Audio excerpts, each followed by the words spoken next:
Pokemon Champions, the definition of competitive Pokemon battling, has dropped a new season with various of new megas to use at its disposal. I am going to be using the returning megas from a game I hold very dear to, Pokemon Orash. And of course, you know the megas, Blaziken, Swampert, and Sceptile. Out of the 3 megas, I'm going to be starting off with the Dragonous Grass Ninja himself, Sceptile. With this team, let's see how far we go into ranks. So leave a like if you want me to continue this Pokemon Champions. Subscribe if you enjoy, and let's get started with the first match. Okay, here's game 1.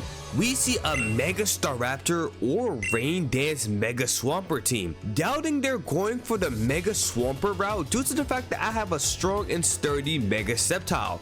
But who knows, since we also have a fast electric type Pokemon that can possibly one-tap that Pokemon. So what should I do? I decided to go for Scorch, the Talonflame. The Tailwind and Gale Claw pressure can be great. Plus I'm sashed and they have no fake out users, so that helps out a bit. Next, Grimmsnarl. Self-explanatory. Screens plus debuffs. Nothing more to say about this Pokemon. Next is Jolteon, my dangerously speedy support Pokemon. Discharge for AoE damage and having a chance for paralysis. Screens just in case for certain situations, and Life Orb to secure that damage. Finally, the showcase Pokemon, Mega Sceptile. Jolteon's gonna do amazing work due to my Mega Sceptile's ability, Lightning Rod, increasing my special attack each time a Pokemon gets hit with an electric move. And with that, this is the team I'm going to be using for match 1. So they start off with Staraptor and Archaludon. So it seems they are going for a Mega Staraptor setup, but I wonder why they have Archaludon as well. I think I have a free turn to set up. So Tailwind and Reflect is in play. Electroshock has been revealed, and not only that we don't see a Mega Staraptor, but instead a Rain Dancing Staraptor support Pokemon. Now this person didn't know the supporting Pokemon has to be faster than the attacking Pokemon, so the turn 2 move would work on turn 1, and with that it gave me an advantage to save Gale Claw and swap into my Volt Absorb dog. Volt Absorb took the Electroshock, and we see a strong reckless double edge from the Staraptor doing insane damage. Now wanting my Pokemon to go down, this is the perfect time to swap into my main star, Sceptile, swallowing the Flash Cannon.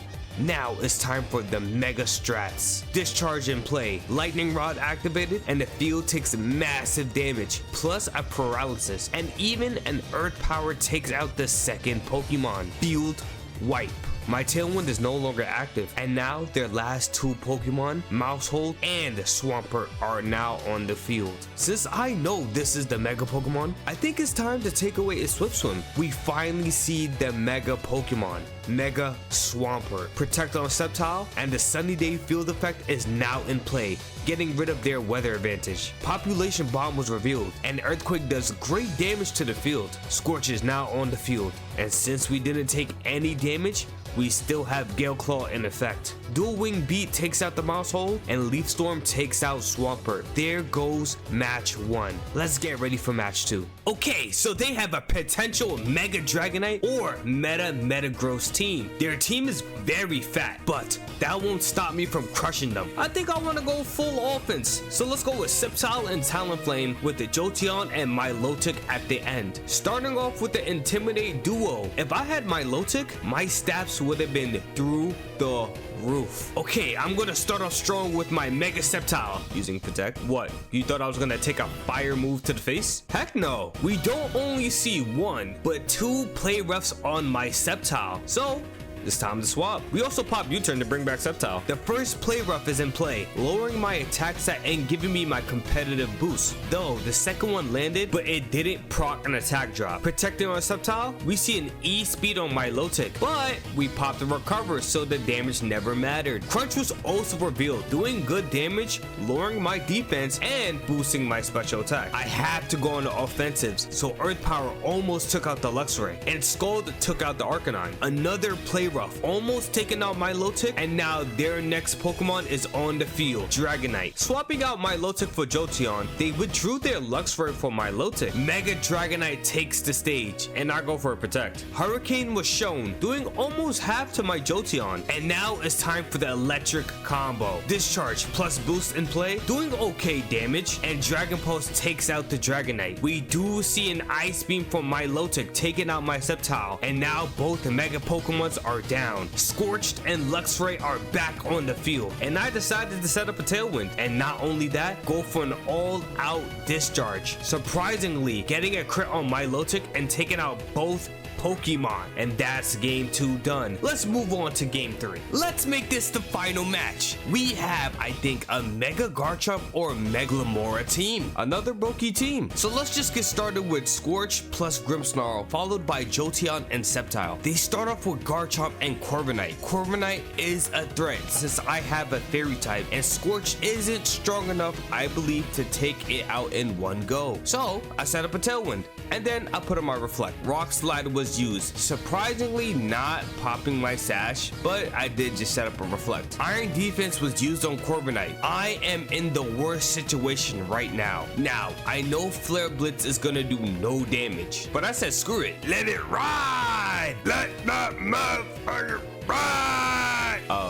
They swapped Garchomp for Toxapex. We went for a Parting Shot for Jolteon, and we let that bitch ride! I can't believe we got a crit. I actually felt bad for this person. Both birds went down, Corviknight and Talonflame. Now the GOAT Sceptile takes the field, and we see a Goodra as well, going for Protect and then screens just to see what the other team does. Toxic was revealed, and we also got Dragon-tailed. Forcing my Grimmsnarl in, this Pokemon is going to be a problem. Mega Evolving, Earth Power, and Parting Shot was protected, and now Grimmsnarl is poisoned. Parting Shot bringing back Jolteon, and then Earth Power, but it had a Shuca Berry, so the damage was reduced. And we see a Dragon Tail again. This is perfect. I could Parting Shot out for Sceptile and go for a Discharge to do okay damage. Life Dew has been revealed, healing both enemy Pokemon, but that's fine since I could go for another Discharge. Knowing they're going to protect Goodra, I Discharge for some damage and Earth Powered the Toxapex. Their last Pokemon is Garchomp, and I did make a mistake. Discharging, barely doing any damage, I went for the kill on the Goodra instead of Garchomp, and now Garchomp takes out my Sceptile. My last Pokemon is out, and we're against the clock on poison. My Jolteon goes down to the poison, avoiding the Rock Slide. Spirit Break does amazing damage, but the Rough Skin plus poison is gonna take a huge toll on me. They went for a Protect, and now all they have to do is land one move on me, and that's game. And they did that. Good game to my opponent. I could have played better. If y'all enjoyed the video, leave a like, subscribe, and have a nice day. Peace.